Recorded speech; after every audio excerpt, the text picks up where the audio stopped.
Episode 266 of the TV Dudes podcast, recorded December 27th, 2019. The best of TV 2019!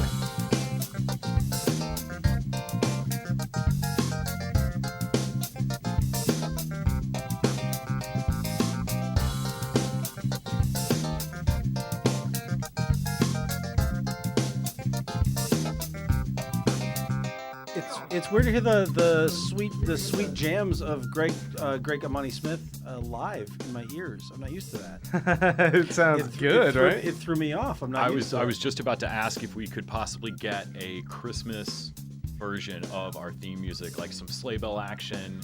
It's just that, but us ringing the sleigh bells. Yes. We just have to ring them live. Yes. Okay. All right. Yeah. I'm down for that. I'm good for that. Hey guys! I'm back. Oh my God. It's Where's been Grant? It's been a while. Is this the secret room where you've been lost for? It's like, guys, help! How do I get out of here? It's just me and Baby Yoda. We're trapped. We told Grant that all of that equipment is hooked up to stuff and left him in there 6 months ago. He's been trapped on the moon of Io. Been producing podcasts. What does that mean? Folks, it's been a while. It has. We are doing YouTube Live. Yeah, this is a new skill you learned on with your other dad over at Who Pods the Watchman, right? Mm-hmm. Wait, my other dad? Your other dad, your other parent. My other daddy? Your other daddy. Is that what it is?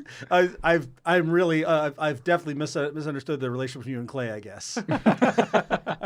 Yeah, we're recording here in the Permanent Record Video Studio, and that means we have a camera 1, camera 2, camera 3, camera 4.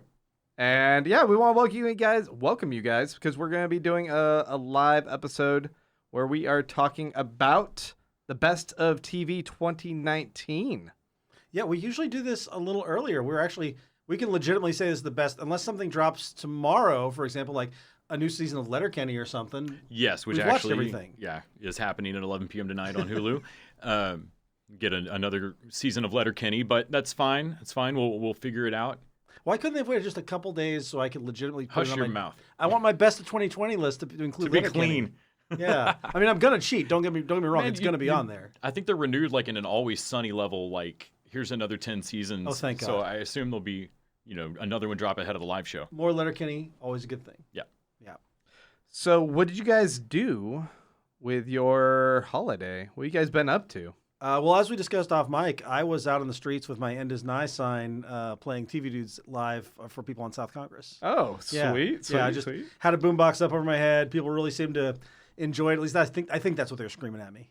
Is that what you guys were talking about while I was fucking with the cameras? That is what we were talking about. I got a group of friends together and we all lit torches and formed a mob and went to try to find that person that has measles. One case In of the Austin measles. area, yeah. It's probably one of my sick, disgusting kids. But that's because I'm an anti-vaxxer. More seriously, Oh. I did time with both families, my family, my wife's family. Drove up to Dallas real fast and then came right back and had really a good Christmas. Did a lot of worked a lot. I drove up to Dallas at the normal speed and then went slightly further to Paris, Texas and saw my family. And then How came fast back. did you drive to Paris, Texas? Did you kick in the overdrive there? No. No, I mean, at a speed that meant that we were going to see loved ones, but not at a speed that meant that we were excited to go to Paris. That fits. So I haven't done this in a while with you guys. I'm not really sure how everything works. Title your sex tape, Grant. Do we all have the same TV show that we all liked? And is it all the Watchmen one that is just Yes, for me so to self-promote? We're gonna Yes. start Podcast?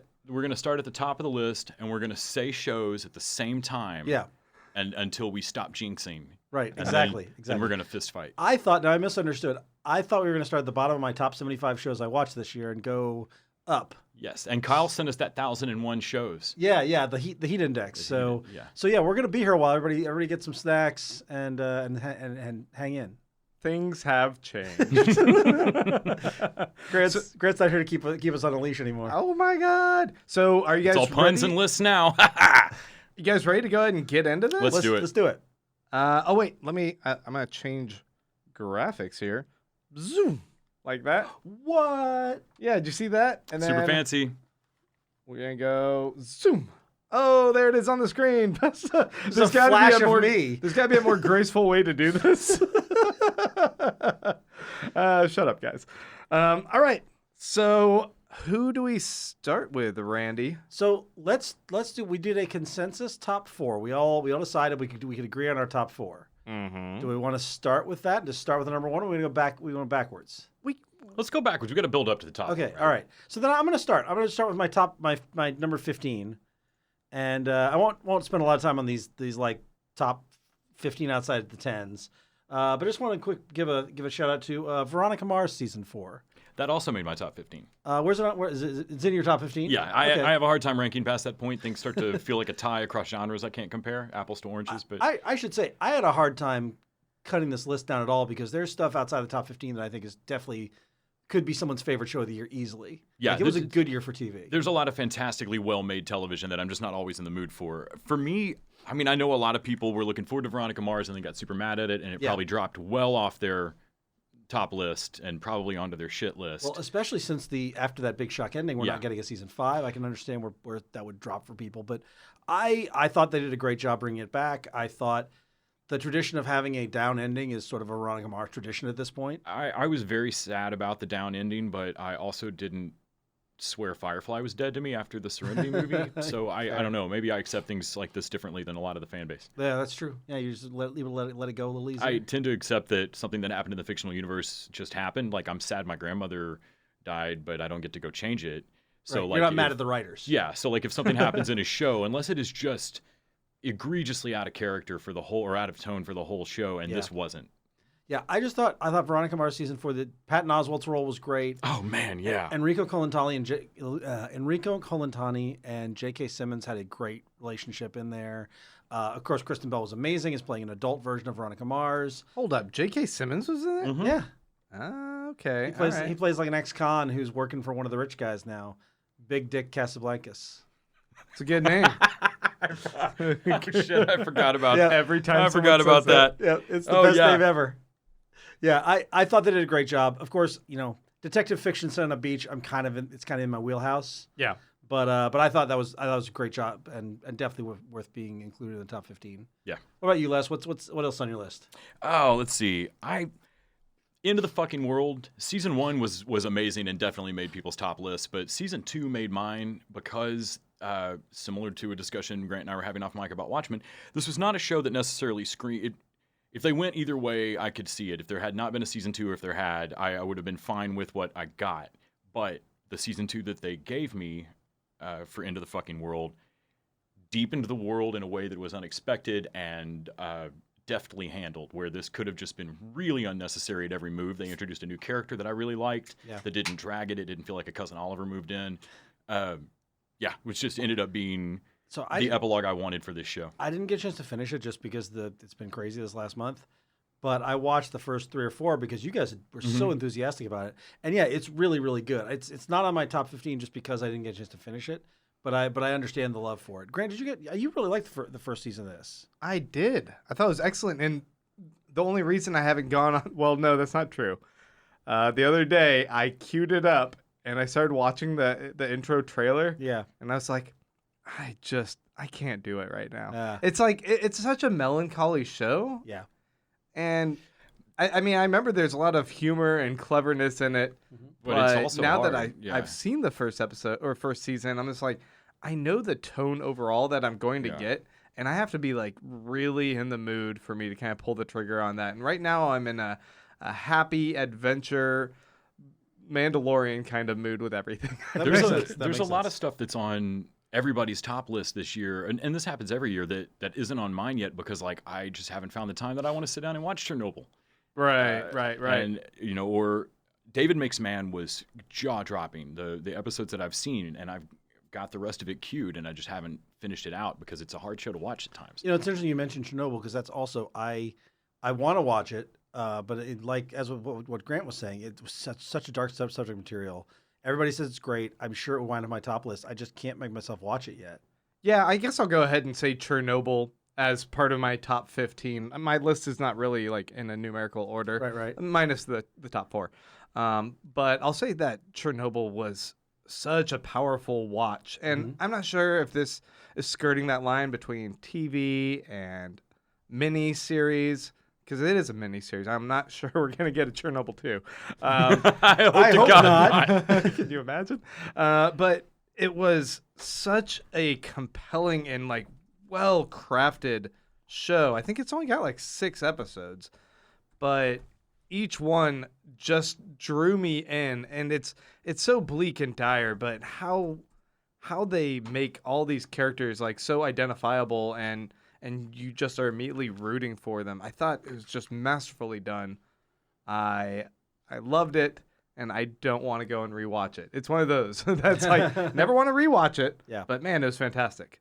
What about you, Randy? What's next on your list? All right, so next on my list is a show I don't think either of you guys watch, which is Atypical. Season 3 of that one hit. It is about a high-functioning autistic kid named Sam, his younger sister, his parents who are sort of going through. It's Michael Rappaport and Bridget Fonda. Not Bridget Fonda. No. Oh, hell, it's the other one from The Other Single White Female. Yes, the other single white female. Jennifer Jason Leigh. And it's really good. It's really heartwarming. It's really funny at times. And I thought season 3, where Sam goes off to college and his sister is dealing with a burgeoning sort of awakening that she is bisexual and has a relationship with this other girl who is sort of closeted, and the reconciliation, not reconciliation between the parents and the affair that happened in the first season. It's all really good family drama stuff. It's all really funny. I think it does a really good job of exploring what it's like for a non-neurotypical kid. And it's always great for me, and I really was happy to see it, and that's on Netflix. I've seen the first season and a half, and really liked Atypical. I kind of like your Into the Fucking World example earlier. Like I didn't get to watch season 3, or I haven't watched season 3, and so it just didn't make my list. Yeah. But people can go back and watch our interview from ATX Fest this past year with the sister and the burgeoning relationship, which I think at the time that hadn't. They were still rivals on the show. Right. Like they were still rivals on the show, and but you can go back and watch that interview. And also, I think we talked to one of the producers who discusses some of the back and forth that they had between season 1 and season 2 about representation, using more non-neurotypical actors, and just kind of how they took the criticisms that they got from the first season, and instead of getting defensive about it, actually tried to address some of it. Yeah. Les, what else is on your list? One that's on mine that I don't think is on y'all's. I loved the reboot of Dark Crystal, and this is something that could have gone really, really wrong. So many people apparently loved that. Yeah, and I get, for the main complaint I see when people don't like it is it's hard to get into watching puppets. That's like, I couldn't quite plug into it. I get not. I mean, I don't want to watch CG animation very often. I don't care how good the story is. There's something about it that I have a hard time plugging into. Anime style often doesn't plug me in. Agreed on anime. And so like I definitely get that I have a soft spot for Muppet and Dark Crystal puppetry. So that I can even go back. I love the old slow 80s movie that birthed it all, which by today's standards, I don't know how many kids really dig. But Age of Resistance was awesome. It introduced a super creepy device that is not like, they've got these little spider things that crawl up on the sides of your face and take over your mind, and then you're part of like a large hive army, and they speak through you. And it's friggin' terrifying, and like a Wrath of Khan eel's like earwig kind of creepiness. Like I'm like, okay, that's the creepiest thing I've ever seen a puppet do, like hands down. But it's not just villainous. Like it gets used later for not just a pure creep factor thing, which makes it one of the coolest plot devices I've ever seen. And it's in a fucking puppet show. Yeah. There's a puppet show within a puppet show that I think is up for an award right now that Javi Guerrero Marxwash actually wrote that episode, where they do a puppet show inside the Dark Crystal. Like 2 Dark Crystal puppets have a puppet show about the origin of it. And people can, again, go listen to our interview with the whole writer's room. That begs a question, Les. We asked what you did over the holidays. How many hundreds of interviews did you do over Christmas break? Not that many. It's actually hard to schedule people over Christmas. Weirdos. Because people should definitely go through our archives. You did a ton of interviews Yes. this year. And I'm still going through. I just listened to the one you did with the writer of Rogue One, which is really good. Yes, Gary Whitta from Austin Film Fest. One of the bits of content that we have on TV Dudes is a billion interviews that Les has done with. Yeah, there's a few people. hundred. All right, a couple hundred. Top 10 interviews you got to do. Felicia Rashad was this year. That was the whole David Makes Man cast, and I don't want to shortchange the producers and the rest of the cast of that show, but I'm sorry. Everyone at that table, y'all know that I was there to talk to Felicia Rashad. I was talking to y'all so that I could get my breath and keep my shit together so that I could then ask her another question. I'm sorry. Fair enough.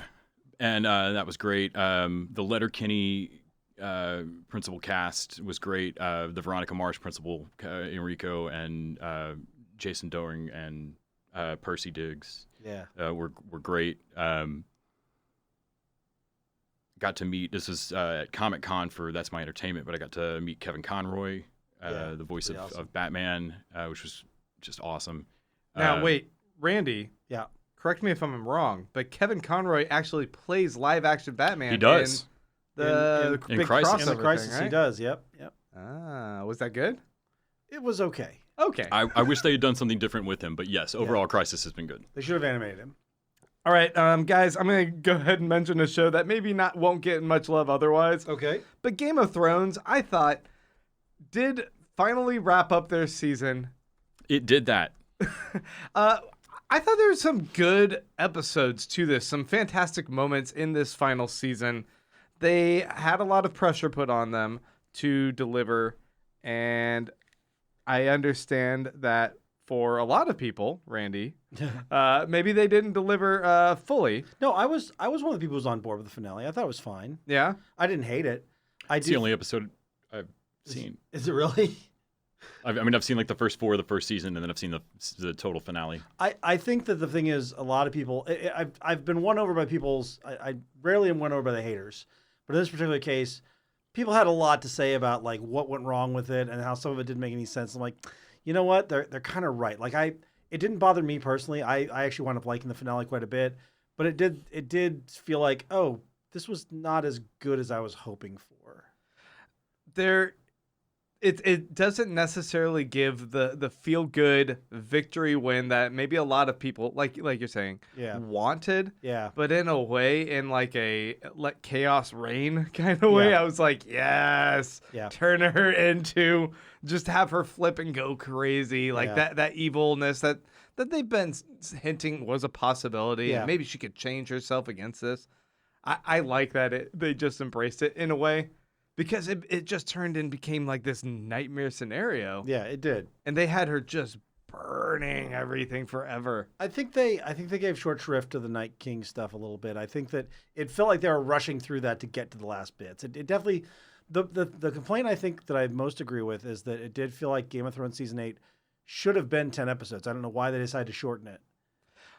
I would say that Game of Thrones season 7 and 8 lost their way from the original source material, and they started just going in a fan service route that was annoying me anyway. Yeah. So when they flipped to just being chaotic, I was at least a little bit more okay with this. All you wanted was for bad things to happen. That's all I ever want. Randy, what's your next pick? All right, so next thing up on my list as I look is Stranger Things Season 3, which I thought was a phenomenal season of TV. I thought they did a good job of... Stranger Things has got to walk that line between doing 80s homage and just doing, oh, remember when you liked Ghostbusters?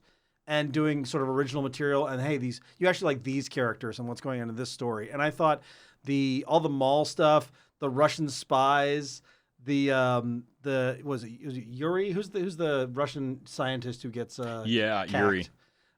He was great. Terminator references and like all of it. Yeah. I thought, and you know, Steve continues to be a great character. Yeah. Him and Dustin, I thought they did a great job this year. I really liked the stuff with Hopper, and anytime you bring Brett Gelman in, bringing Brett Gelman in as a crazy conspiracy guy, that was a lot of fun. Oh yeah, he was great. I thought that was just a fantastic season of TV. I'm looking forward to what is, I think, the final season 4. I think so. Oh really? They're only going to do 4? I hope so. I think they need to wrap it up, and I think that that's what they had said. So I thought that was a great season of TV. Yeah, I have a little bit of like mixed feelings. I think Same. that Stranger Things is like this real good comfort food TV. Yeah. Mm-hmm. But at the same time, it is one of those shows that is so frustrating because of its binge model. It is a show that I think would work so well in a week after week format. Where we could all talk about it at the water cooler, dissect it, and see what this means. Exactly. Yeah. Exactly. I want to be able to have the conversation with everyone else about like what happened in each episode and digest it and like theorize it. But yeah, and it's 0 or 100. You can either have no conversation about Stranger Things or you can talk about season 3. Yeah, you're not wrong. It did all burn through a little too fast. What was that Star Wars wipe? Shut up. Are we going to talk about The Mandalorian? Oh, not till later. Okay, got it.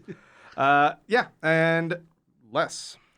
I also had mixed feelings on I love Stranger Things in general, but the model of an increasingly large spider that they fight is not as appealing to me. So I want to see where they go with season 4.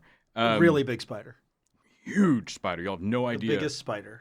It's going to take all the black crayons to draw it. So I have Undone on mine, which really surprised me. I am the lone person who has not gotten into BoJack Horseman. That show did not grab me. So from the creators of BoJack Horseman does not lead me to want to go see a show necessarily.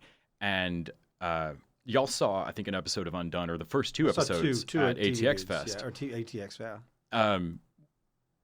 Absolutely amazing show. I love the rotoscope. It's not quite rotoscope, but I love what they're doing with the animation. I love why it has to be animated. It's another one we'll talk about Watchmen's ending, I'm sure, in a minute, but it's another one that teases an ending to the season about, is some stuff real or not. Mm-hmm. But I loved it. I absolutely loved Undone. I couldn't believe how good it was. When we talked about this, you and Lisa both were super into it. And I really liked it, but it didn't rank quite as high for me. But it's fantastic TV, yeah, for sure. Yeah, I remember we saw the first 2 episodes at ATX Fest, and I don't know. And then I think what Randy said had stuck with me. That in the first episode, he was like, why is this animated? Yeah, why was it rotoscoped? And then in the second episode, like some shit breaks, and you understand you're why. like, because they're going to have her trip out and float through a bunch of weird shit, and it would be odd if it went into like a gel or cell animation over the top of reality. Now let me ask you a question, Les. Would this rank higher or lower if there were puppets instead of rotoscope? If they introduced weird puppet stuff later? If the whole thing turned into like Kenneth Vision from 30 Rock? Yeah, exactly. Kenneth Vision, yeah. I don't think it would. I think this was the perfect way to do this. This was the right way. Rotoscope versus puppets. You hate to say it's a real challenge for me to say that, but yeah. I'm going to go ahead and bring up Silicon Valley for its final season. What was this, season 6 or something? I think it was season 6. Season 6. And I thought that this was, it was a fun kind of conclusion. I felt like some of the characters were beginning to feel a bit tired. Oh, yeah. Mm-hmm. A lot of the jokes were getting worn out and wearing out their welcome. One person who never seemed to wear out their welcome for me, and that I'm going to be sad is gone, is Guilfoyle. I thought it was actually one of my favorite characters. I love what Martin Starr does with his stuff. Like watching this in comparison to like the character he was in Freaks and Geeks. Yeah. Mm-hmm. I would never necessarily think that guy has versatility, but these really are pretty does. distinct, the characters. And I think what that character did in his deadpan delivery is just one of the more iconic characters from that show. I love Kumail Nanjiani, but I found his character really grating. Like, it became really one note. I'm kind of glad that they let him just fully form into just this bastard. Yeah. Right. But it did feel like y'all either have to end this show or this can't be what you do with this character. I will say at the end, the way they paid that off, where he basically, his version of nobility is, look, just don't trust me. I will fuck you. I will fuck you all. Yeah. I loved that. And Guilfoyle, full bore alcoholic of I have locked all the doors and handgun and I agree. I agree with you, Grant. Kumail Nanjiani's great. I love The Big Sick, and I thought that he didn't get to really fully develop what he can do here, but I think that they paid it off nicely at the end. Agreed. Yeah, I think without going into spoilers, I like what overall ended up happening for their company. Yeah. I thought it was very fitting for it. Yeah. And I guess that's one other thing we should kind of mention here. We're not really, are we trying to kind of dance around spoilers? So far. Because I know when we get to Watchmen, I'm going to want to talk spoilers. Yeah, we're going to spoil everything for Watchmen if you haven't seen it yet. But in general, we're being spoiler light. But this is a best of. If you haven't seen this stuff, we're not going to spoil major stuff, but you had time. You had your time to watch it. What are you complaining about? I'm not going to mention that Veronica died. Oh. What? He means in Riverdale. No, he doesn't. Hi, Les. All right, Randy, what you got? Next up on my list, and I believe this is going to be somewhere on. Are we going into the top 10 now? I think we might be on. Yeah, we might be in the top 10. All right, top 10. Oh, you know what? No, I jumped. That's what happened. I jumped. Okay. So I want to put one that Kyle's not here, and he would be with me on this. Modern Love on Amazon Prime. Thought you were about to say Grand Tour. I was I going to say, did get too. the fuck out. I was like, Randy, what has he done to you? No, Grand Tour is terrible, and I blame Kyle for every minute I wasted watching that piece of shit. They have an underwater one now that is called Seaman. Oh God. Yeah. No Grand Tour, thank you. Yuck, yuck. Y'all, anyone who enjoys it, God bless, but no thank you, not for me. No, Modern Love, which is an anthology series on Amazon Prime with a fantastic cast. It's got Tina Fey and Kristen Milioti. I'm trying to remember who all. Every episode. Anne Hathaway. Okay. Has one of the great episodes, and every episode is sort of a love story. It's based out of a New York Times column called Modern Love, and it's this sort of there's sort of stories about love that are usually romantic, but there's familial love, there's love between a parent and kids, that kind of thing, and they're all tearjerkers. They're all really well done, and they sort of wrap it up at the end with this big sort of montage of all of it, and it was a very emotionally affecting. It was very well done TV, and it had just amazing cast, and they tackled a bunch of different themes. And there's one that's about mental illness and how that affects your dating. There's one that's about there's a gay couple adopting, which I feel like might have been based on Dan Savage's life. It's all really, really good stuff and really, really emotionally affecting, and I would definitely point people to that. Cool. I haven't checked it out yet. And I mean, Prime does not do a lot of stuff I like that much, but I really liked it. Wait until Lord of the Rings comes out. You just wait. Yeah, I'll wait for that. Less. Doom Patrol. Doom Patrol. I don't think there's anything else we're going to mention on the DCU app, though the Young Justice comeback was pretty great. Yeah, Young Justice is somewhere in my top this year. 50. Doom Patrol is one of the absolute favorite things that I watched all year. It's so purposely, willfully weird. Just gleefully going for it every single episode, and I loved it. It's the show that from week to week I really looked forward to when it would drop each week, and every single episode there was a moment where I stopped and went, I can't friggin' believe this is on my television. How did they get this story pitch like through everybody? Just absolutely fantastic. I think it has a season 2 by some weird miracle, which I don't know if that's more that I'm stunned that Doom Patrol has a season 2 or that the DCU app has enough lifespan left to have a season 2. Right. I don't know what their plan is for that, but I'm thrilled that we're getting more Doom Patrol. I can't believe how lucky we are. Yeah, one of my staffers at the shop, this was her favorite show. She's queer and she loves like stuff with queer themes in it, and she was in love with the show as a sort of metaphor for being yourself and letting your freak flag fly. Yeah, kind of and doing the right thing, not because you're some kind of I'm a hero, but just because you're a decent human being, and when presented with this situation, you've got to step up. Yeah. For me, I'm already into my top 10. I guess I would say this is number 9 for me. The Boys. I heard a lot of people recommend The Boys over on Prime, and part of me was just like, I don't know. Is it just going to be super machismo, like over the top, gritty? And the answer is yes. It is. Yes. It is. Yes, yeah. it is. Yeah. But it was fun. It was actually well done. It was funny. It was pretty quick paced, and it was just enough. I think they cut off in time that I wasn't getting like annoyed or tired of it. Well, I hate this comic. I absolutely hate the comic of it. And I was worried that the show was going to be just like that, over the top, dumb. Well, Garth Ennis, right? Yeah, and I thought they did a much better job of the TV show of like their lead, their Superman guy is psychotic and crazy, but it's the dude from Spartacus. Yeah, and he's great in it. He's great in this. Oh, wait, is it Spartacus? Am I right about that? It's the dude from Banshee. Oh, yeah. Is he the same guy also from Spartacus? I don't know. Never watched Spartacus. All right. Well, dude from Banshee. Yeah, but he's really good. Anytime you can get who's the guy who plays Billy Butcher? Judge Dredd. Yeah, Judge Dredd. Anytime you can get him. Anytime you can get him because he was great. Carl Urban. Yeah. I thought that was a fun season of TV. Yeah.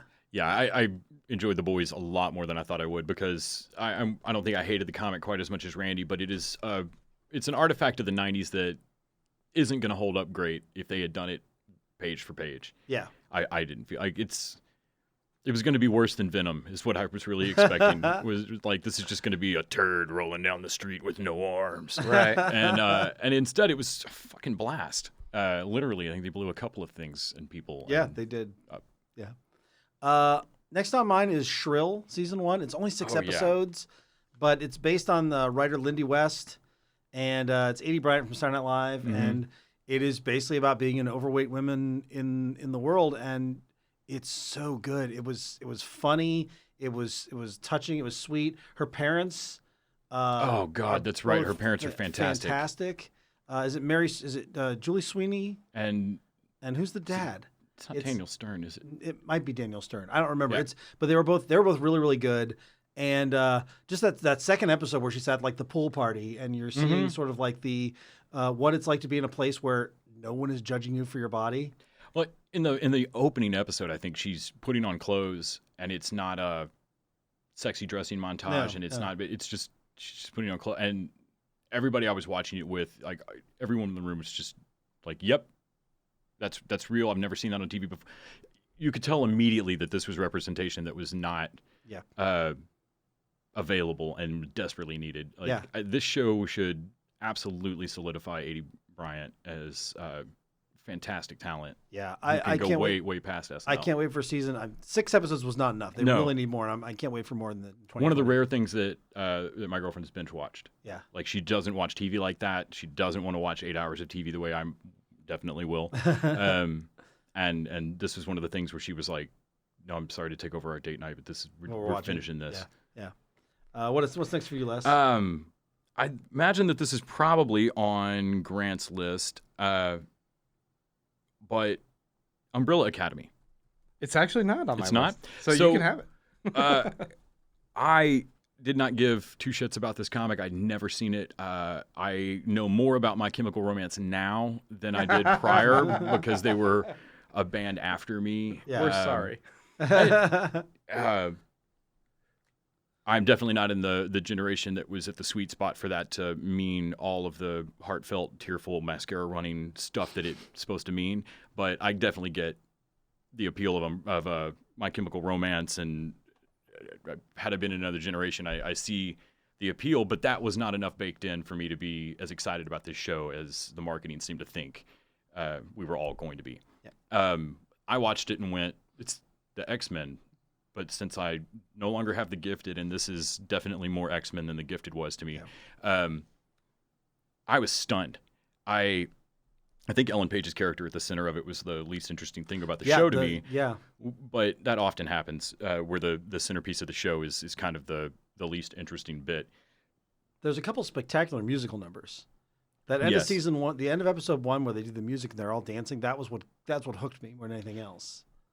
The Time Travel Kid was in number 5. Yeah, number 5. And because of his bullshit, the War Memories segment, that ends up happening because of one of the other brothers, and Klaus. Has to live through Vietnam. I love Klaus. That's the guy from Misfits. Yes, and I really came to love his character. I came to love all the siblings. They were just great. Luther's strongman suit looked a little too. It looks so whack. Freaking. Well, in the League comics, of Extraordinary Gentlemen bullshit. In the comics, he's on the body of a gorilla. I mean, it's they had to do something, and I think they did the best they could with the tech they had. So. Just put a straight up gorilla suit on him, then.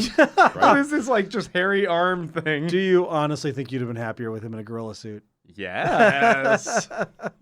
Please. But overall, I couldn't believe how happy I was with it, and I assume it got a season 2. It really did. better It got a because season the 2. way that they end season 1 takes all of the time travel tidbits and wraps them up into one giant plot point moving forward.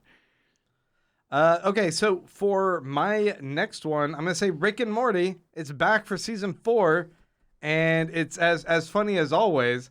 I think that maybe there's a little bit of like part of my problem with it is it's hard to watch it on the Adult Swim app. Yeah. It doesn't play friendly with my Roku at all. Like I can't watch it there. No. So I have to log on I have to and actually watch put it on my my computer to my computer. TV. Yeah, and that's annoying. Yeah. So and this is even why then, I'm- it locks some of the episodes. I don't have cable, so. Yeah, and I don't watch it. That's why I don't watch it live. I wait till Hulu gets it. Mm-hmm.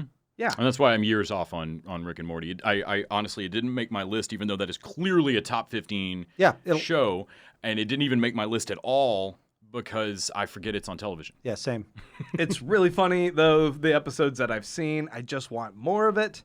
Yeah. And I'm a little bit behind because it's a pain in the ass. The only holdup is their app. Yeah. And there's a bunch of other great TV on at the same time, so there's a lot of competition right now. Right. But Yeah, as a soon as lot we of those hit- shows have just ended. Yeah. But when we hit step 2 or 3 of me trying to watch your show, and then I remember the other 5 shows that I've not watched that people have told me are fucking awesome. Yep. And I'm like, oh, yeah. I can watch this with touch of a button. Yeah, it's right here on the Roku. Or have I watched? Is there a new Mandalorian? Cool. Yeah. Right. And those audiences don't annoy me as much as the Rick and Morty audience. Right. Yeah. That Yeah, doesn't Rick help. and Morty is awesome, but then again, so is Star Wars fans. Randy. Yeah. What We Do in the Shadows on FX. This was a great season. The movie is hilarious. It's Taika Waititi and the guy from Flight of the Conchords, not Brett. God, what's his name? The other one. I can't believe I'm blanking. Jermaine Clement. Thank you. I was blanking on his name. They did. It was basically a mockumentary about vampires living in a house in New York, or I don't think it was New York. I think it was originally in New Zealand or whatever. But in the show, they recreated it. It's in New York, and they bring in Matt Berry, who is a British actor who you may not know the name off the top of your head, but you've definitely seen him. He will always be the IT crowd CEO. Oh, man, one of them. But, he's great in here. He's part of so a married good. vampire couple. They've got Guillermo, their familiar. I forget who their lead is, but it's vampires living in a house in New York, and they're all kind of loser vampires. But they're also doing all this crazy like Vampire the Masquerade stuff where they're going out and there's an ancient vampire living with them.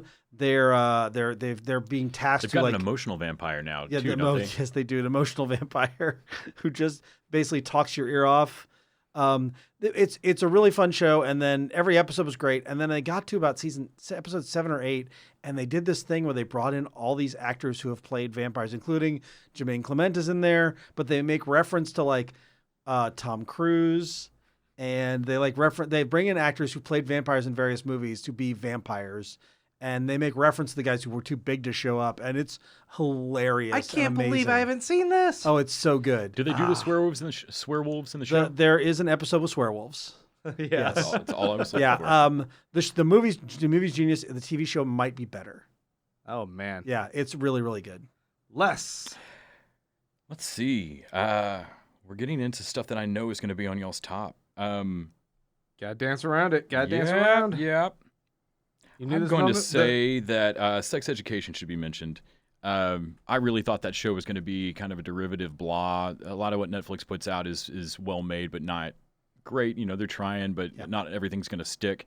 I thought it was all going to be about Gillian Anderson making sexy jokes, and that was all they had. But she's honestly barely in it. She's really the good, mom, but- and she's a terrible mom. Yeah. But she's great in this role. The show itself, though, I think is it Asa Butterfield? It is a Butterfield. I know he's Ender. Yeah. From the It's Ender. Little Scene Ender game. This show caught me absolutely off guard. Same. It's so well done.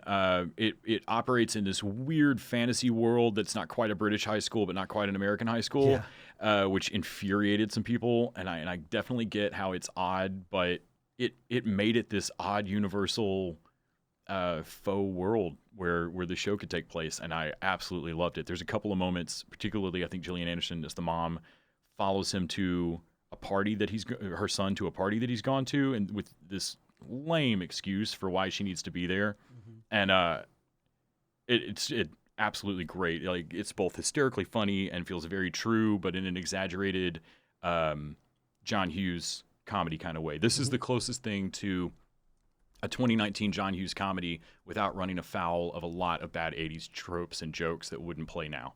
I was really shocked how well they pulled this off. Also, their gay character, their black gay character there's a moment with him and his dad that is just spectacular. Shouldn't let this pass without saying that this is I think the best that both a black best friend and gay best friend have been handled on television in a long time. It's a fantastic show. I don't know if it's got a season 2 or not. It has. It's coming out earlier in 2020. Right. I saw an ad for it, and I couldn't tell if it was just a really late ad or a new season. Yeah, no, there's more coming. Sex Ed was wonderful, and everybody should check it out. All right. I guess it's my turn.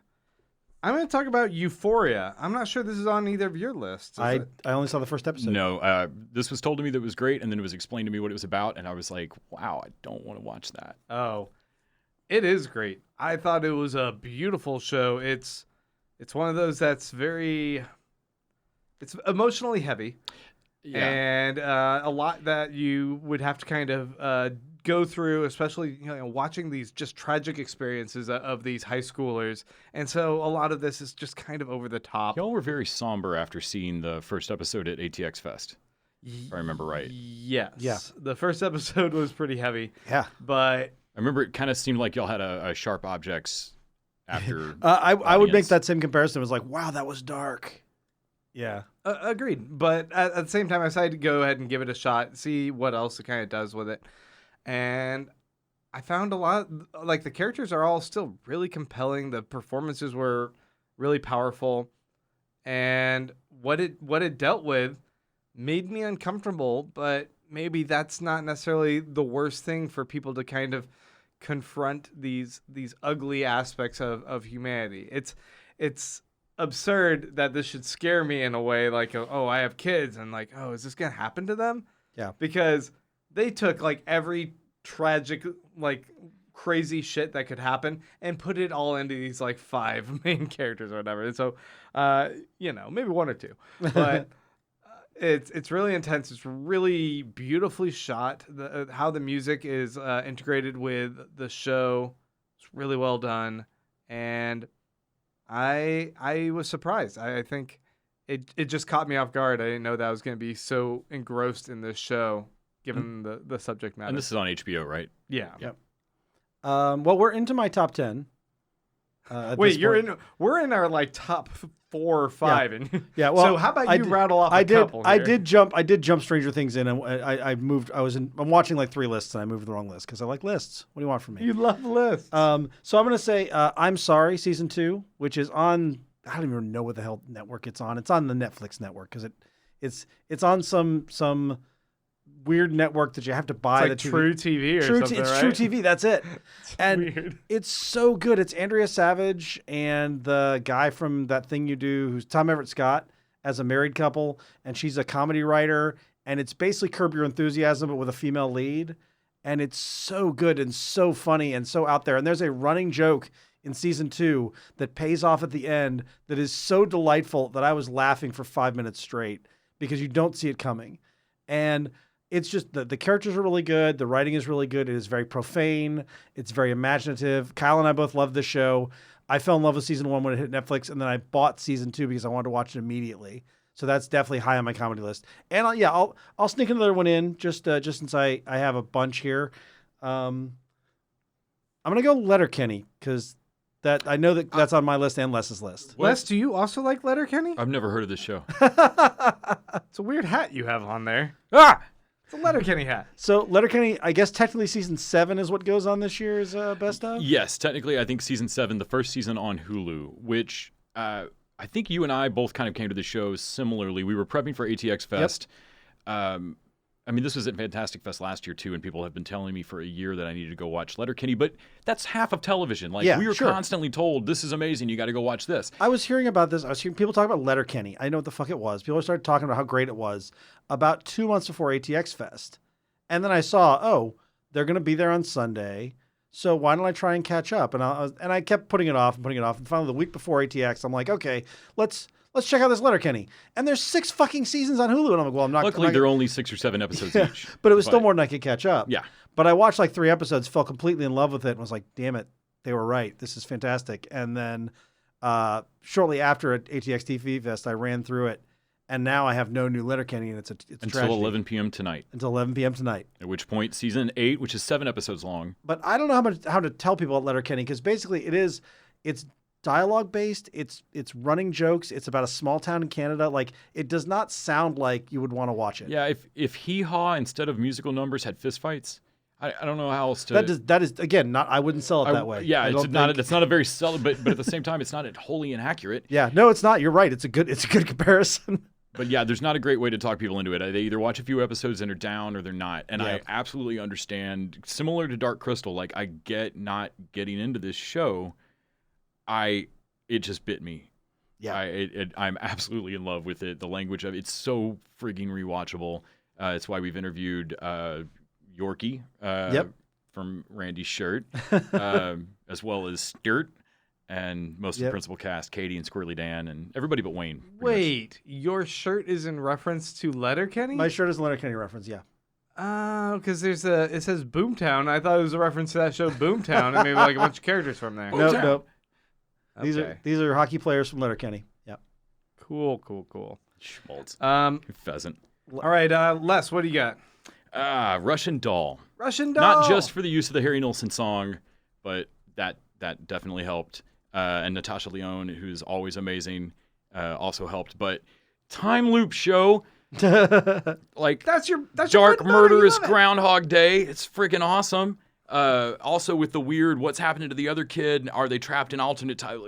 How it ended, I loved it. And I'll say it again. I love Harry Nilsson and was singing that song for like a month. I was so happy that it brought that back into popular culture for a minute.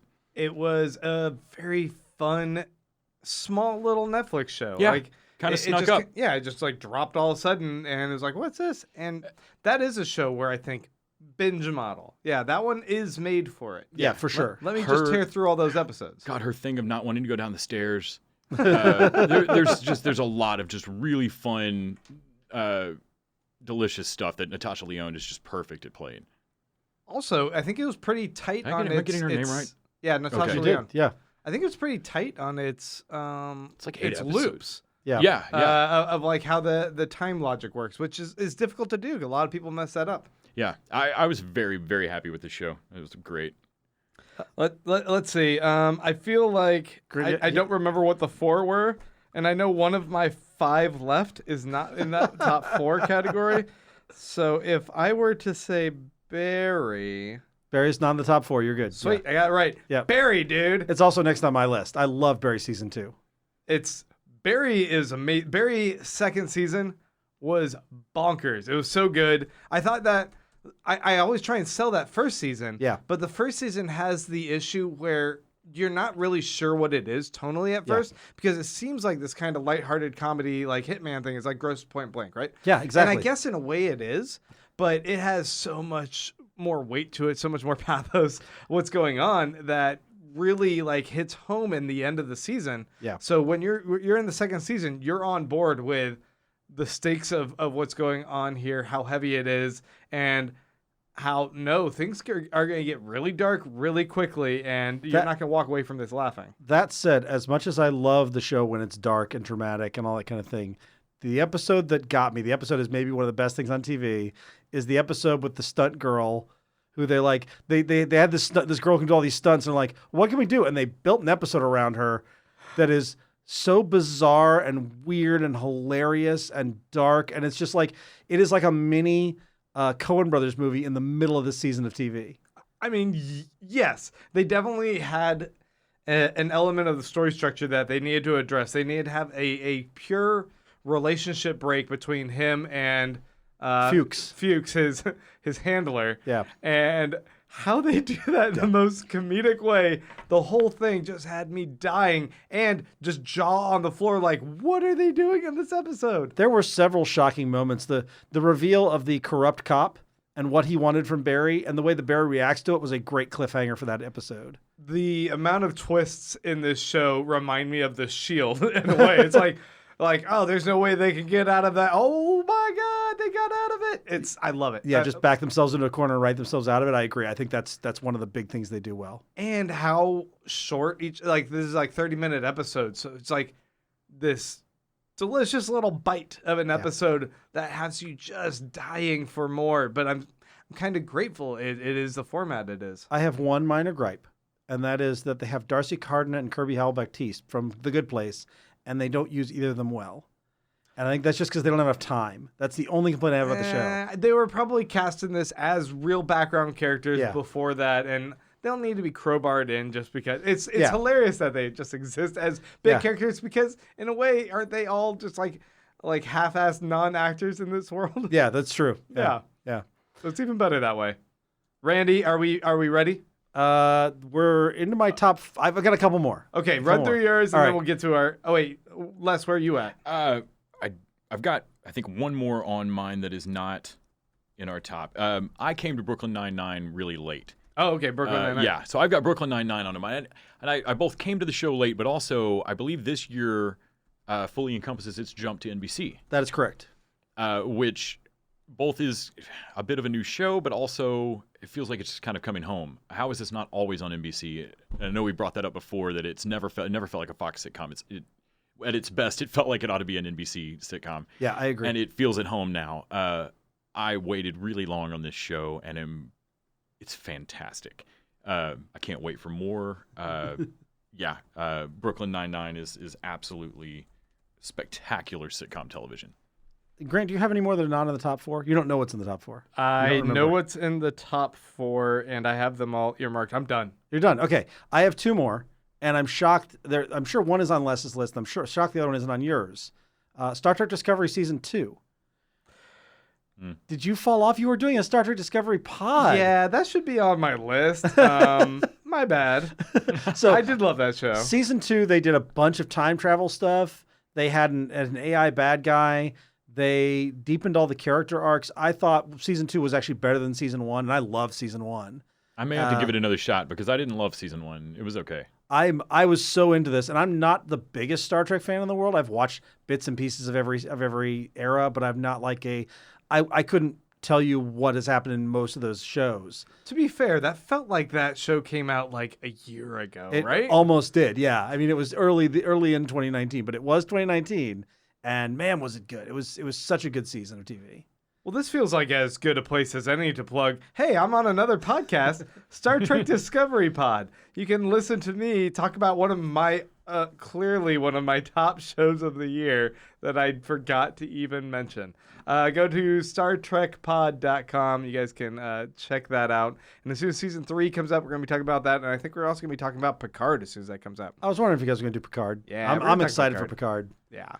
So the only other show that's on my list that's not in our top four is You're the Worst, which wrapped with Season 5 and was a perfect finale. Yes. Yeah. That should be on mine as well, and I forget that wrap happened this year. But I mean, not just a good finale for the show, but like one of those it's one of the best finales of all time. Any TV show. It's perfect. They have a great runner that's sort of showing you this future, and then by the end they reveal it's not quite what you thought it was going to be. It's funny. It's dark. It's really heart-wrenching and gut-wrenching the same way the show has always been. They paid off the character arcs really, really well.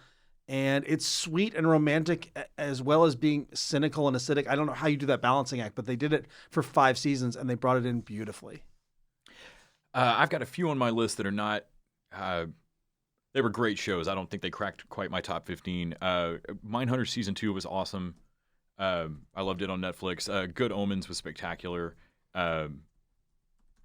I've been watching Evil on CBS All Access instead of Star Trek. And if you've ever loved any of Good Wife or Good Fight, any of the King's type of weird humor, Evil is basically Exorcist Files, and it's a lot of fun. It's got Luke Cage in the lead, and Asif Mandi, weirdly enough. That's weird. Santa Clarita Diet, which ended, was absolutely great just for watching Tim Oliphant mispronounce realtor. Politician. It was, I think Kyle nailed it. If you could have House of Cards directed by Wes Anderson. Yeah. Politician is just outside my top 15. I really like that show. I think the Wu-Tang Clan show on Hulu, I don't know that it would actually crack my top 10. I'm enjoying the living crap out of it. Like every week, I'm dying to see what happens next on Wu-Tang Clan. It's an absolutely fun show. Is that still going? They are on I think a hidetus right now. They've had 10 episodes maybe. Because I watched 3 or 4 and really liked it, but I did fall off of it. Yeah, and it's definitely one that I would save up and binge. It's a very enjoyable comfort food show. Catherine the Great has been spectacular. If you enjoyed Clark and Helen Mirren in Winchester, but wanted a better story, this is that. The Feed on Amazon. Did anyone else watch this or even see anything about it? No. It doesn't quite nail the ending. It kind of shits the bed on the ending a little. But it is a spectacular long-form Black Mirror, basically. Okay. In a future where you can't believe anyone has ever been implanted with this thing, but you definitely understand that once society adopts this, there's not a turning it off. Everybody has the internet in their head like a grain from Black Mirror. Okay. And it's just like, that's a stunningly bad idea, guys. Yep. The Feed was great. And of course, the Flare-nomenon. No, that is not no. What Moving just on. happened with Fred Savage? No. Nobody? That was so terrible. It's the worst show this year. I don't think I know what this is. Oh, man. It was the worst show this year. I think we did this to Grant on the actual episode where we discussed this. As if the Flare-nomenon was a thing, yes. Right. Yes. And I still didn't know what it was. It's awful. Now I don't that show was so bad, and there are so many more episodes of it than what we watched. It makes me like Fred Savage less, which I didn't think was possible. It really does. It actually damaged Fred Savage for me a little, which is it's hard to do. So should we jump to top 4? I think we should. All right, Randy, what do we got? What's our number 4? Number 4. Real Rob reboot. Number 4. Hang on, I gotta find it. Do you have to decide which one? Are you gonna do a quick ranking of them? No, I had to see where our list was because I lost it. All right, number 4, if I'm correct on this, I believe is Fleabag. Is that right?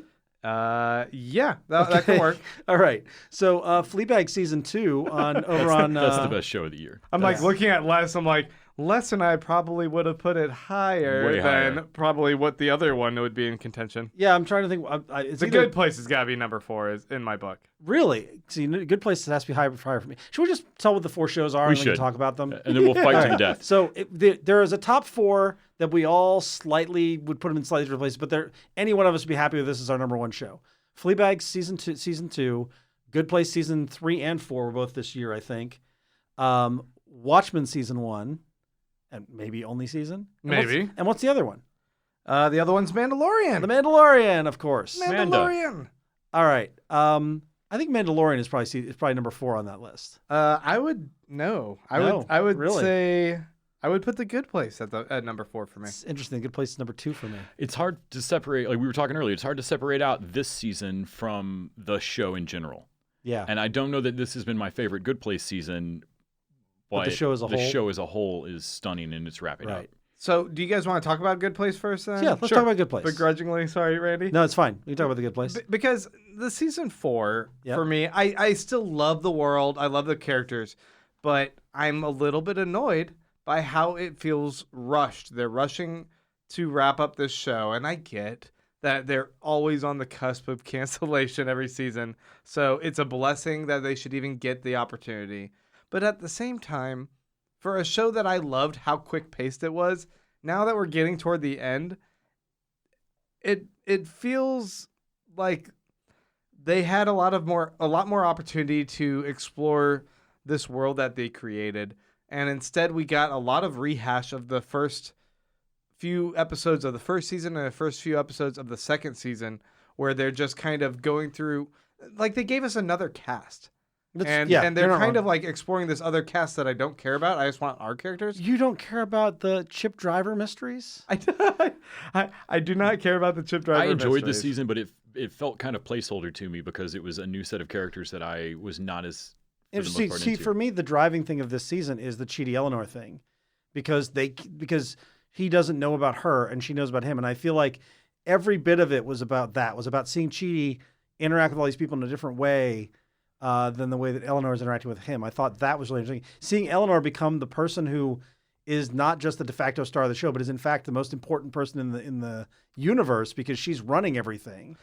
Yeah, but don't you also feel like they cheapened it in a way because they put it on a back burner, like to focus more on the plot of these other 4 souls they have to save. And I don't know, I was just kind of underwhelmed by that aspect of it, and I wanted that relationship, and then they took it away almost to like spin the wheels for a few episodes. See, it's interesting because I can't, just like you were saying, Les was saying it's hard to separate season 1 and 2 from season 3 and 4.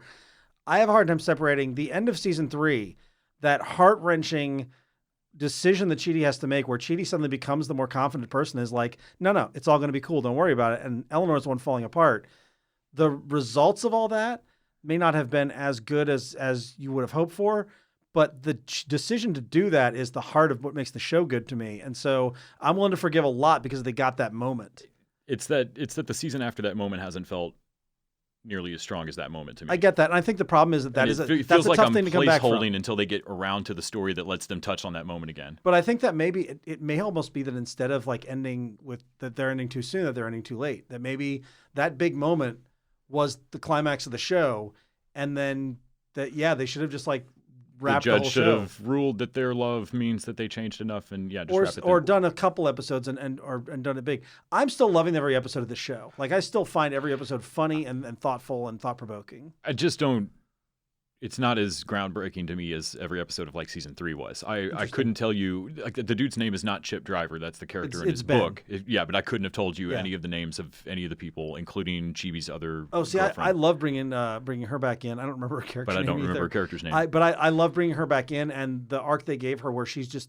I love her. I love her like Wisconsin cheese hat walking around, foam finger craziness. The funniest thing, like, okay, maybe I want to retract what I first said.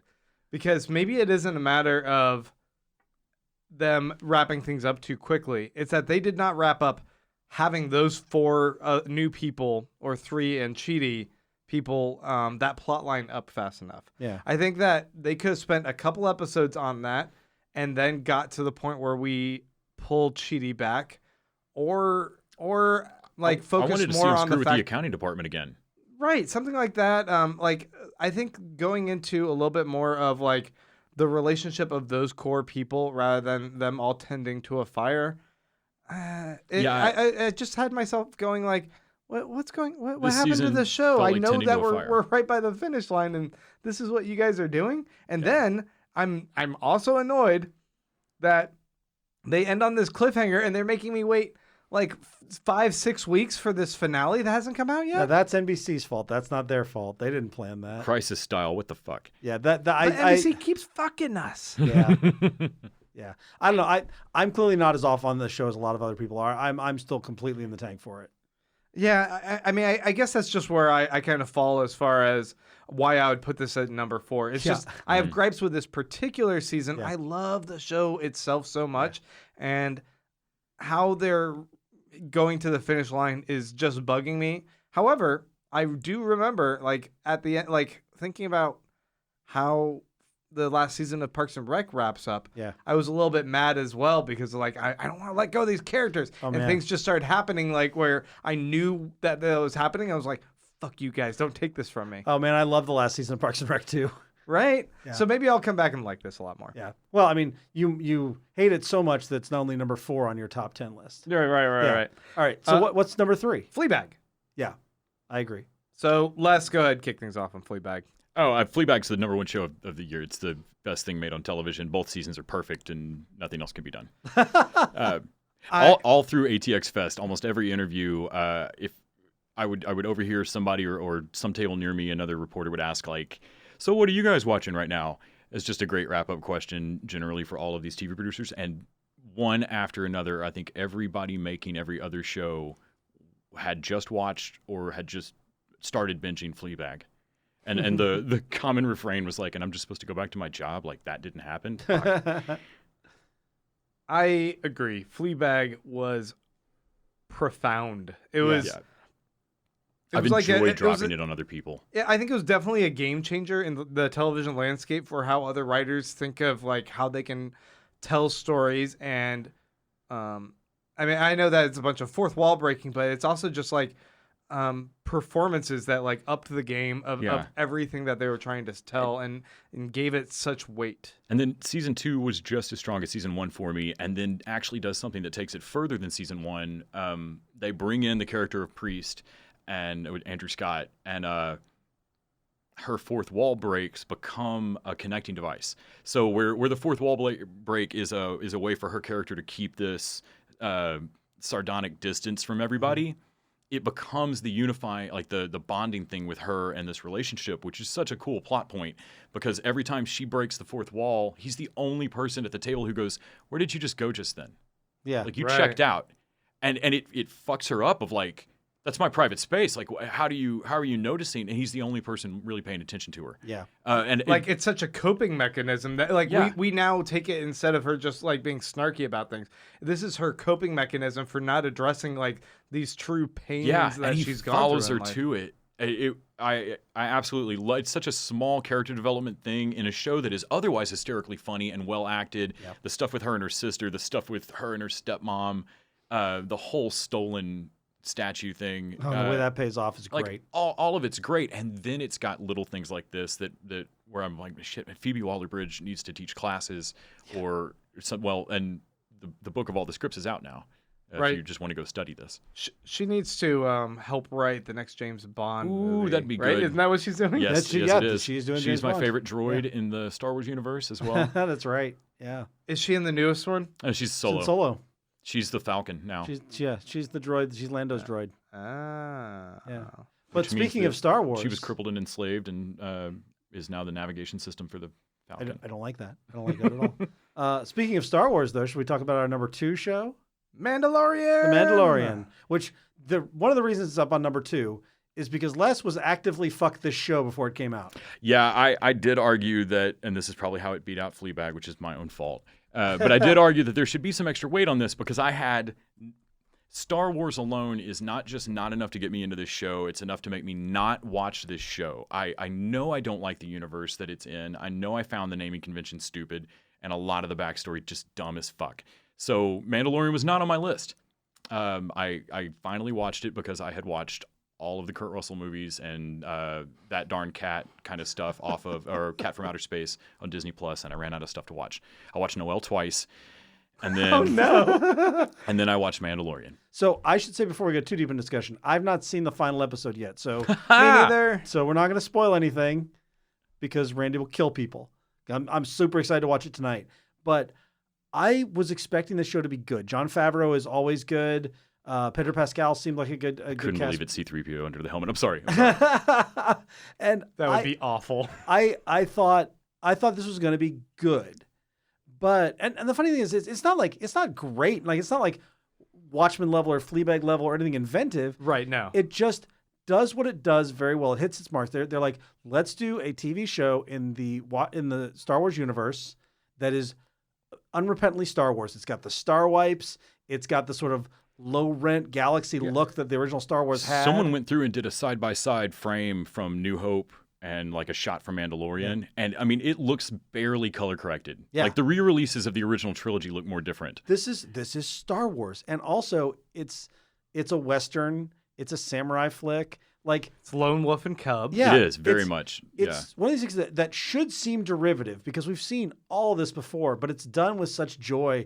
Baby Yoda was an invention, a marketer's dream, and is also just a fun character. But like they do these great action sequences. That shootout with him and IG-11, the first episode, is really good. The shootout with him and the Bounty Hunters Guild and the Mandalorians.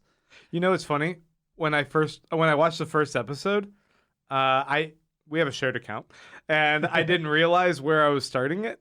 So I started it right as he's looking. He's on the cliffs looking at the hideout, which is near the end. Yeah, right before the shootout. And I thought that's how the story's starting. So I watched it, and the episode wraps up in 5 minutes, and I was like, huh, that's efficient and brutal. Everyone really loved this. I mean, I thought it was good, but only 5 minutes long. That's a little bit cheap. And then I realized, I was like, oh shit, I missed like a whole 25 minutes of this episode. Also, I know some people are annoyed by all the cameos that happen in Mandalorian, but I love every one of them. I love Brian Posehn as the land speeder driver. I loved Amy Sedaris as the mechanic. I love Bill Burr and the guy from Moss from IT Crowd and all the guys and Tonks as and Clancy Brown. Yeah. And that, which what I think was probably one of the best episodes when he gets dragged into this sort of crime heist thing. Super fun. And you love heists. I love heists. Yeah. So this is really, really good.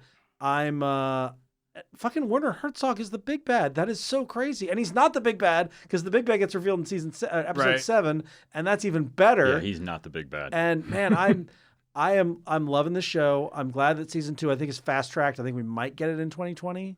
I'm stunned how good this fucking show is. It's really good. Especially, I can't believe y'all haven't seen the most recent episode. Oh, less quiet. Don't you dare tell us. The show is absolute candy. I think just the joy of everyone's discussion about it. Yeah. And you're right. Baby Yoda, how that has just caught on as this precious internet, like everyone loves it. It's universal appeal. But at the same time, one of my favorite things about Baby Yoda is that Disney somehow fucked up and didn't capitalize on marketing merchandise for it yet. And so they missed out on the holiday season, and I can still love Baby Yoda without being drowned in like everything being Baby Yoda like merchandise. Well, the rumor I heard, and I don't know how true this is that Jon Favreau, when they were making the show, they saw Baby Yoda, and he's like, look, you can't make merchandise of this because that's how leaks happen. So the newest rumor is that on Solo, Favreau told Glover about Baby Yoda on Mandalorian, and Donald Glover was like, you have to keep that secret. Interesting. Okay. And so that the whole like, no, you need to start clamping down and don't tell anyone about that character. Stop everything about it. That needs to be revealed as a secret. Well, what's interesting is the reason it works is that the reason you can see Disney like not giving up their holiday sales. First of all, they're going to have holiday sales from now till 2050, whenever. Yeah, it'll be fun. Like in March, there's a Plush coming out. And they wanted this show to be huge because they wanted to launch Disney Plus off of it. So if he could say, look, giving that away is gonna tank some of the interest in this show, and you want The Mandalorian to be a huge hit. And one of the big ways to make it a huge hit is if Baby Yoda is a big reveal in episode 1. And then you can see Disney's, if you can talk money to them, if you can convince them not on creative integrity, but also on money, I can see how that could have been pulled off. Like it clearly was. I mean, there was not a ton of Baby Yoda stuff this Christmas. So love it. All right, our final one, our number one for the year is Watchmen. I can't believe that would be like. I think you guys are just being kind to me and making this number one. No, man, I watched this. This was the show I watched every Sunday night, almost live. I loved this show. It does not. Okay, so the conversation Grant and I had off mic prior to this about how Watchmen could stand another season because there are threads laying out there and stuff that was not handled right. Fleabag suffers from none of these problems and should be number one. But continue. I mean, no, like, agreed. I think. But Grant brings up points about Watchmen that, unlike a lot of shows where they finish and you go, well, there was this plot, and God damn it, there were a lot of things left undone. This isn't as fun for me now. Everything he brought up that is undone or problematic in Watchmen just makes me want to see a season 2 and how they'll fix it or address it. Yes. Well, and also, as opposed to shows that make me want to go, please don't fund a season 2 of this. The thing about Watchmen that works so well is that, first of all, you want to talk about an impossible task. Like following up Alan Moore's Watchmen in any kind of satisfactory way. We've watched tons of people fall on their face. Like, I like the Before Watchmen comics just fine. They're done by fantastic writers and artists. I changed the background. I see. Yeah. No, it's fine. No, you just promote your side project that you left us for. It's fine. Mm-hmm. Yeah. Welcome to Who Pods Watchmen, everyone. So I'm going to be better at this than Beerists. I've read the Before Watchmen stuff. It is done by, in general, really good creators, and it's fine. I've seen the Watchmen movie. It was probably the best movie we were going to get as a movie because fitting that all into 2 hours, all you could do was a slavish recreation. And it's pretty terrible, but that's because Zack Snyder's pretty terrible. But we've seen people fall on their face adapting, is my point. And the notion of someone coming in and trying it again is definitely ballsy. And I thought Damon Lindelof, he's the right guy because he was so neurotic about it. You listen to the podcast with him and the Chernobyl guy, and you could tell that Damon Lindelof was terrified that he was going to fuck this up. And I think you need that terror. Just like the giant squid terror psychic thing saved all of New York, Damon Lindelof's terror is what saved Watchmen and made it so good. You had to be afraid he was going to fuck up. Everyone who worked on the movie actually has a psychic issue with bringing up the IP at all. And but I mean, this show was everything I hoped a Lindelof project would be, with the maturity of his projects as he's progressed, the lessons that he's learned. My one gripe is this idea that it's going to be a one and done season, and that is because I've invested a lot in the idea of being able to do a podcast on the second season. No, but seriously, I do think that how it resolved in that in the first season leaves a lot of open-ended questions that are a little frustrating to me. Like I think that I don't feel like it tied everything into a nice tight bow in a way, and I'm like, no, I need more of this. If nothing else, I want this in the top 4. I want this in the top 4 or 5 because of this stuff. You had to talk out right now. Yeah, I want this show to be in the top 4 or 5 because of stuff like this. These are 3 records that exist in the fictional universe of the show of Watchmen that they actually got Trent Reznor and Atticus Ross. I don't want to call him Atticus Finch every fucking time.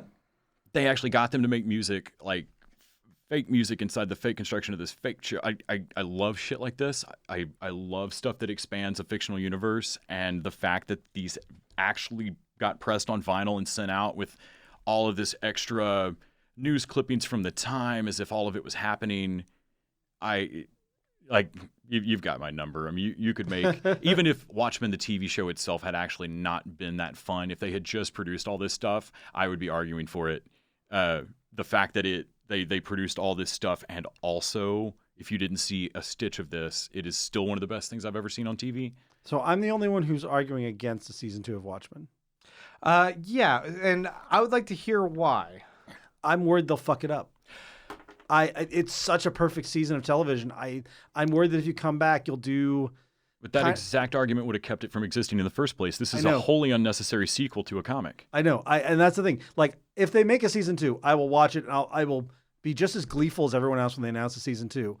But I won't be disappointed if they don't, because I feel like this was such a perfect season of television that I don't need to see. I don't need to see whether or not Angela is Dr. Manhattan. I don't need to, and I don't know that I want to. I don't know that I want to see that story. I don't need to see more of Looking Glass. I don't need to see what happened to Dan Dreiberg. I don't need to see what happens to Veidt at this point. I don't need to see any of it. I'm so happy with where they left it. But that's also true. Like you said, that's true of Watchmen. And then they did this sequel, which is amazing and gave me stories I didn't know I wanted. See, yeah. I trust in Lindelof that if he has an idea, he will know what to do with a second season. I think, though, that he has... I think, in a way, he's a little bit of a broken creator. Yeah. He suffered an ego blow.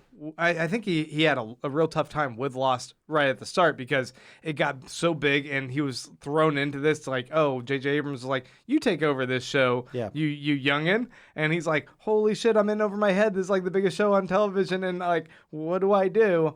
And so that's why some people have some issues with like the second season, where it feels like it's spinning its wheels, and that ends up getting resolved later. But also then people don't like how he finished the rest of the show. Yeah. As a result, when he moved on to doing his next television project, The Leftovers, not only he starts off the show with like, hey, our theme song is Let the Mystery Be, or at least that's in the second season. Yeah. It's like, let the mystery be, because we're not going to answer some stuff. This is going to get into the metaphysical like questions of existence and our relationships and how we deal with grief and stuff. We're not going to answer all of these mysteries. But like, he learned lessons there. He brought in people who didn't like Lost to his writers team to help him grow as a writer and move in different directions where like they could kind of course correct that. And similarly, he doesn't like working with like the same actors and same people. So he brought in some new people for this show, and I think it helped drive him to want to address like really wrap up and resolve everything into like a tight package. Where I have a problem is, I don't think he wrapped up everything into a tight package, because I think he brought up a lot of issues that still need to be resolved in a second season. I can address that in a second. But B, that dude is flowing in creativity, and he's also not a one-man show. He is like, it's a writing team that is creating this. Yeah. And so they will definitely have more ideas for what they can do in this world. They've invested in it. They've constructed a really fascinating new take on the superhero genre that is grounded in a believable world, and I think is needed as a sort of ancillary or counterpart to what's going on with like Marvel and DC. And I like it.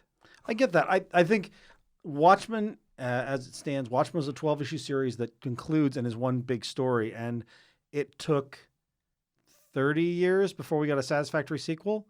So if someone else wants to come and do a Watchmen show in 30 years and do a whatever the crisis of that time is and address this and touch on it, that I'm more interested in than seeing a season 2 from this creative team. Like I said, I will absolutely watch it because I'm sure they will do something interesting, but I feel like the story as it was told is complete, and I don't necessarily want to see those threads resolved. I don't want to see every granular detail touched on. I don't want to see them dig into all these questions. I'd rather they let the mystery be. What do you think, Les? I would have said I didn't need a second season, but then after a short conversation with Grant, now I kind of want to see a few of these things answered. Did he have like a flashing flashlight? Did he make you hang yourself? He did. Actually, that was one of the things. Anyway. No, I can go into that. So like here's what I have an issue with. Okay. They present the big question for the season of that, or in the very beginning, they present like this is going to be a conversation about race and race relations. Yeah.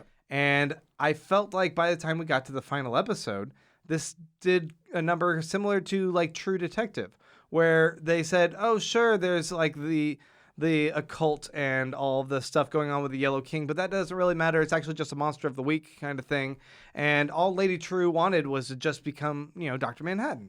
And I was like, well, what happened to everything that you guys were talking about how you can remember the past and you can kind of relive these memories? What's going on with nostalgia and how that has potential to be weaponized? What happened to the mind control device and mesmerism, and how that might be a way of either a reckoning with the past or kind of turning the tables. But those are all the superhero elements that make Watchmen. Like I don't need that explained or explored. And they're not gonna explain and fix race relations in this show. I mean, no, but it kind of faded away as like the cavalry became his henchmen to do this Dr. Manhattan thing, and suddenly like that might work for the cavalry guys in the room with Keen, but there's a lot of 7th Cavalry out there that are true believers, and all of that's still going, and it fell away from the show's main plot. I felt like they kind of rushed towards, especially with the stigmata, Lady True becoming a like this absolute villain, like some Antichrist villain, right? And I think there's no way that there's not another Lady True, Dr. Venture style in a series of vats that are getting her memory right now. Right. Because there's no way that her whole plan and that entire clock could possibly hinge on that body dying, fucking it up. There's a clone of Lady True inheriting her money right now. Yeah. And some of her memories. Yeah. And then it just seems like not only did they not fully address that issue, but there was just other like lingering questions going on. Like, I want to see like what's going on with Dan Dreiberg and Adrian Veidt. Are they going to be living together in jail? Is what's going on with all the clones in Europa? Like they left a bunch of lingering threads for a bunch to explore in this world. But one of the things that like disappointed me was this seemed to be this big treatise on the complications of masks and of power and how this corrupts. And for them to kind of resolve this in a cliffhanger bullshit way of having Angela have the egg, crack it open, and we don't find out what happens with it. What really should have happened was either Angela has that egg and she says, no, I've learned the lessons of the past. I don't want the power, and she throws away the egg. Or show us what happened with it, one or the other, but don't have that mystery be that she embraces, but we don't know where that leads. Oh, I disagree. Because then she shouldn't have taken the egg. Like, what's the point of the whole speech? What's the problem with the mask and her taking off the mask? And what's the problem with, like, Dr. Manhattan saying, like, having those god powers removed him from humanity? Like, he was dead to the world. I don't know. Some things, like, I disagree. I feel like nothing ever ends. That's one of the mission statements of Watchmen. Right. And you're wanting solutions to bigger questions, which I don't think is the purview of Watchmen. It's not going to solve how do you deal with, race war and that kind of thing. They can't solve that. That's a bigger problem. It's always going to be there. And by the same way, you can't really solve vigilante justice and, is it right or wrong to wear a mask? That's a more complicated question than a yes or no. And no matter how many seasons of TV you get, you're never going to resolve it. So at the start of season 2, when Angela's used the power of Dr. Manhattan to just do some bug shit crazy stuff and like fix race relations, authority style. And then we get a whole season of just how phenomenally wrong that can go. I'll watch it. I mean, I absolutely see where it could be interesting, but I also feel like for me, there's no questions that I want or that I think they can answer that I need answered in a season 2. Whereas this one season of TV, I was wrapped up in it every week, figuring out what they were going to go, where they were going to go. Some of the crazier theories about what was going to happen, I didn't need them to pan out. I love that they were there, like Lady True being the daughter of the woman, the comedians. Yeah. Like there was stuff. Or like, Will being an elephant. He got transformed into an elephant. Yeah, that's crazy talk. And I didn't need it to be as crazy. And I feel like that's some of what happened with Lost is people got so invested in their own theories and their own, what is this happening? And it wasn't crazy enough. And then they were disappointed in what they got. And the more you go with Watchmen, the more crazy theories are going to develop and the more disappointment you're going to have. Whereas right now, I don't think there's that much disappointment. I'm realizing... I get it. I get what you're saying. Yeah. But at the same time, I just thought that they established a larger conversation that I thought that they were going to be a little bit more ballsy and try and tackle in the end season. And I know you're not going to like end race relations, but I thought taking a big swing at something like that rather than what felt like a little bit more of a mediocre resolution of her just trying to become the next Dr. Manhattan and then ultimately failing, it made the stakes feel a lot more small scale. And I would counter that in the comic book The Watchmen, they did take a monstrous swing with dropping a squid to end the nuclear arms race. That seems like going big time, where this felt like, it reminded me of like the Fantastic Four movie, where like you think like everything's like this big world-spanning thing, and at the end it's just like a little brawl in the streets of New York City. And I'm like, huh? It's just like they toss each other through a few trash cans, and that's the end? It's interesting. I get what you're saying. I was super happy with the finale of the show. I thought it was a pretty much perfect finale. I will say that while I love a good ambiguous ending, like I loved that they stopped before she hits the water. Oh, I hated that. But I would have loved just as much, possibly more, if she had splashed into the pool with no powers. That would have been amazing if that had been the last shot. That'd be hilarious, in fact. But even then, you wouldn't still know. Like, how long does it take for an egg to activate or whatever? But it would undercut the show to end on a comedic moment, and I think I'm glad they didn't do it. Especially if they'd froze the frame with her mid-splash and then thrown up Damon Lindelof. Yes. Yeah. I'm realizing I don't so much want more Watchmen because it's going to be problematic and tied to what I really want is this entire writing crew to do Astro City. Oh God, yes. Which could run endlessly. That's my argument, and I think Grant, you made a good point about this on Facebook. We talked about this, that I want him to work with this cast. I want to see more Tim Blake Nelson. I of course want to see more of Regina King, and I want this writers' room directing team as well. You want anthology or something? But I don't want Watchmen. I want them to do a different property, maybe something original. What if they did anthology style, where it's the same actors but different characters in the same world? No, I don't want that. Show me Dollar Bill getting caught in the door, man. But you said he doesn't generally work with the same actors on different projects. I think that's one of the things. Regina King was like the only one brought forward from only Leftovers. because he didn't. He's like, well, she was a background character, or whatever justification he said. Yeah. So, if the next season of Watchmen just jumps to a different time period, and we don't get Jean Smart, we just get a different actress in a different part of Laurie's life, and we get to see comedian, or we get to see. I would rather see that. I would rather see a story. I would rather see an arc that is revolving around Dan Dreiberg in jail and providing police technology and all that kind of thing. Like, I would like to see a more stories in the Watchmen universe. And maybe you could touch on some of the stuff from here that is unanswered as side plots. but I don't want to see a straight continuation of what they did here. I think that would be a mistake. But like 20 I said, years in the future, we get to see the Justice Society that Lube guy is leading. I will watch Watchmen season 2 in a heartbeat. I thought this was a fantastic season of TV. I thought it was easily the best thing on TV this year. And honestly, it's high up on my best of the decade list. Like, it is fantastic. It is truly good TV. Also, the real Lube Man is the friends we made along the way. Couldn't have said it better myself, but I'll try. Folks, we want to thank you guys so much for tuning in for our Best of TV 2019.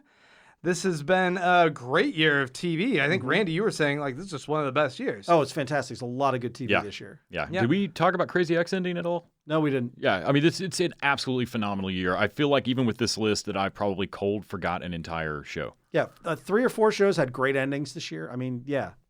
Yeah. There's that Fred Savage show. Flare-nomenon. The Flare-nomenon. So thank you everyone for tuning in, and next year it's going to be back to garbage television. That's what, it's all downhill from Just here. Fuller House from here on out. And with that, I guess we'll go ahead and wrap up, right guys? TV Dudes out. TV Dudes out.